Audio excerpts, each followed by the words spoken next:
All right, I'm going to fire mortgage statements at you, and you tell me if they're true or false and why. Ready? Ready.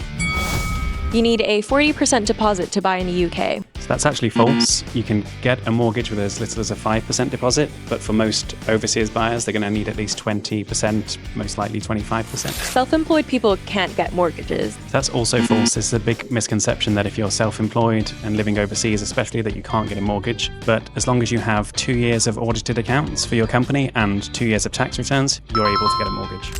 You can get a mortgage without being in the UK. Again, this is false. A lot of people think that they can't get a mortgage from a UK bank if they live outside. But whether you're buying for investment or a potential owner-occupier property, you can still qualify for a UK mortgage. Having a credit card hurts your mortgage chances. So it's not quite true. It's all about how you use the credit card. So if you're spending sensibly on the credit card, then it's absolutely no issue.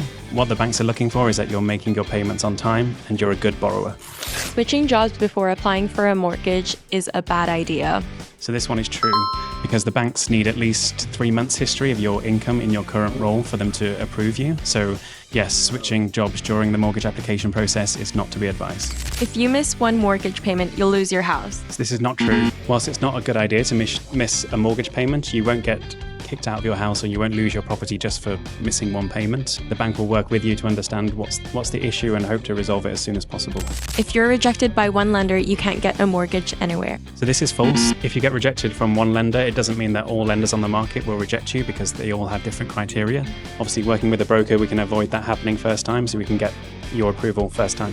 Not bad. Any other mortgage myths you hear all the time? Yeah, I think the biggest mortgage myth is that an agreement in principle is a guarantee of a mortgage offer. So that's not the case. This is just the bank saying, based on the information you provided around your income, we will agree to lend this amount of money. It's not a guarantee of approval. You still need to submit all of your bank statements and for the bank to fully assess the application before they give a full mortgage approval.